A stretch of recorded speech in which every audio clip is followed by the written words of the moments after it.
Gerald Celente, thanks for making a few minutes in your schedule for us today. Oh, thanks so much for having me.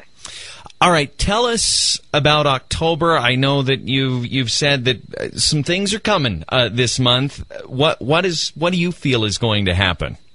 Well, when you look at the summer, the economic summer that we had in the stock market, I've never seen anything like it. The volatility and the unrest going around the world, all things are connected.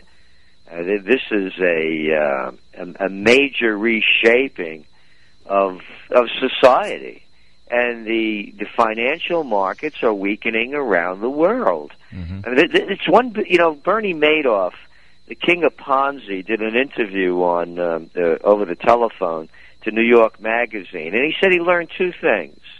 He said when he got into Wall Street, he realized the game is rigged, and the second thing he said, it's nothing more than one big Ponzi scheme. And coming from him, I believe it.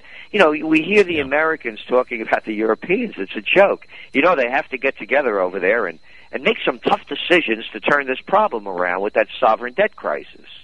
Well, what are they going to do? Print more money like we're doing? That's exactly what they're doing. The only thing that's keeping this thing floating is printing all this digital money not worth the paper it's not printed on.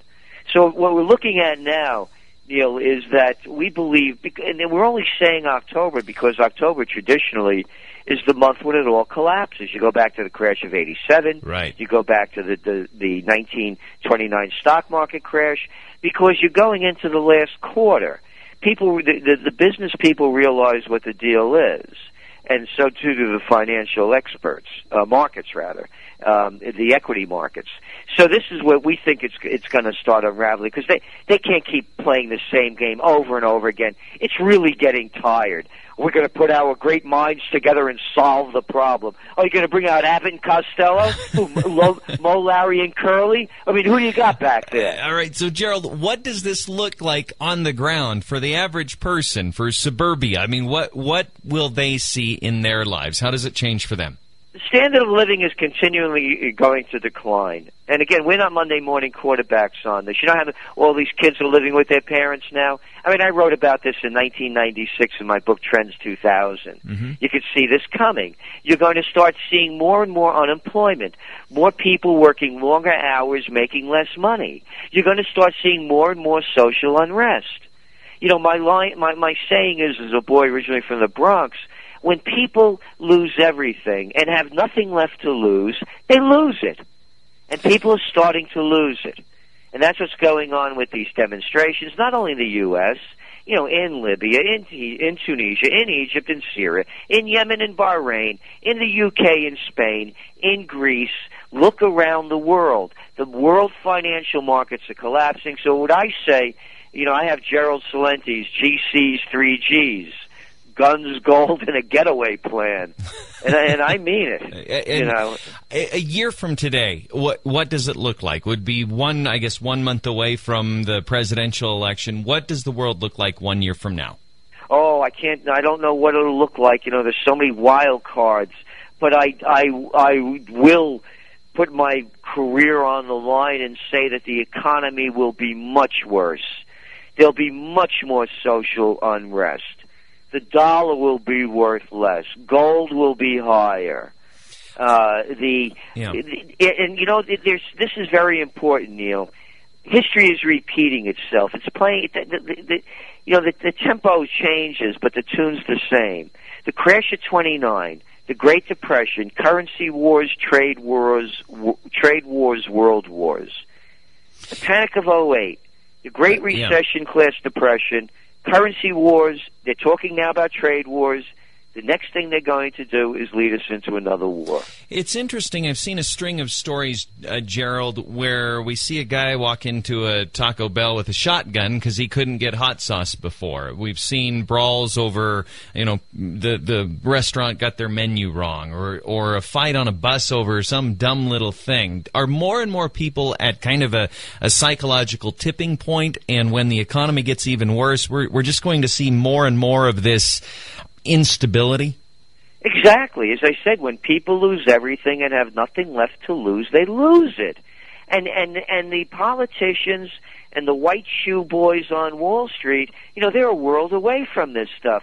I look out my building right now. I'm on the most historic four corners of the United States, right off it. There's the only place where there's stone buildings from the 16 and 1700s. They just stole the gutters, the copper gutters from the building over here. And this is going on all over the place, not only over here. So, yeah, we're going to see much more instability like that, people doing crazy things. And then you look at the education system. Major cities, you're lucky to see 50% of the kids graduate. And that's only at 50% because they're pushing them through. So figure it out. The kids come from nothing. They don't know who their father was. Their mother's whacked out on some kind of, drug. They're whacked out on meth. You think they're not going to be out of their minds?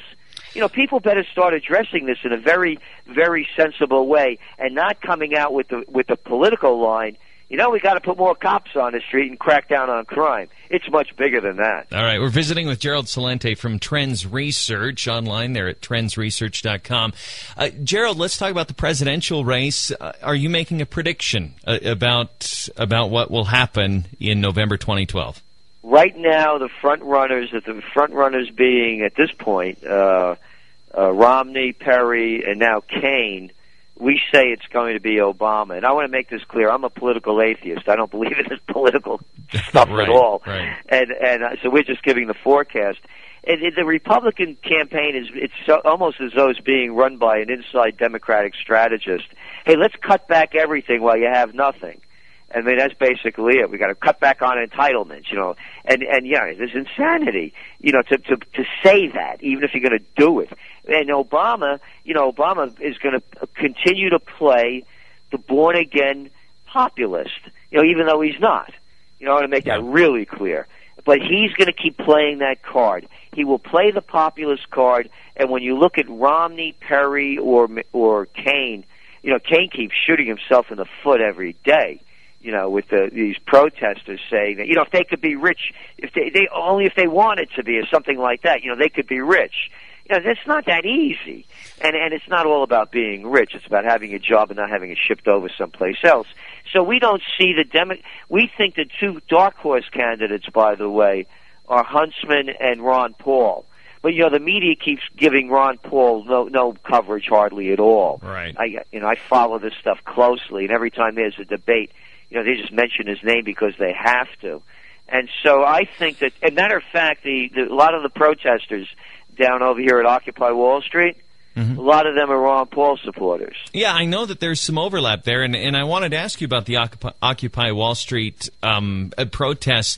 How do you see those playing out? I mean, this appears to be a movement that is spreading to not just large cities, but even kind of mid-sized and some of the smaller cities. We had forecast this in the Trends Journal 2 years ago. The Second American Revolution has begun. The Tea Party was the first one out. This is the second one. It's going to keep morphing into more and more different kind of groups. And by the way, none of these protests ever work. I should say rarely work. Yeah. Look around the world. Egypt, Tunisia, Bahrain, Yemen. Look at the everyday virtually over in Greece. They don't work. To us, the only solution is direct democracy, referendums. Let the people vote. You want to go to war? Let the people vote. You want to keep the war on drugs going or end it? Let the people vote. Education programs, debt ceiling issues, major issues. Let the people vote. If we could bank online, we could vote online. We do not have a representative form of government. The only people they represent are the people that give them the most amount of money. They call it campaign contributions. Adults call it bribes and payoffs. All right. Call up your... Oh, go ahead. I'm sorry, go on. No, I was going to ask you another question, but I'll let you finish your go point. on. That's fine. Militarily, I know that there's been a lot of talk about scaling down our presence in the Middle East, Iraq, Afghanistan, Libya, but what do you see militarily for the United States? It depends on who's in. And you're seeing Romney now just came out this week and wants to ratchet it up even bigger. This is perfect empire decline, by the way. Fighting in foreign entanglements that are bringing in no bounty as your state treasury is depleted. So we don't see it decreasing that much. Again, only if the politicians have the decision, it's just a little bit of more of the same. All right, our guest today has been Gerald Celente from Trends Research. You can find them online, trendsresearch.com. Intriguing. Gerald, thank you for spending a few minutes with us this morning. It's been great. Thank you so much for having me.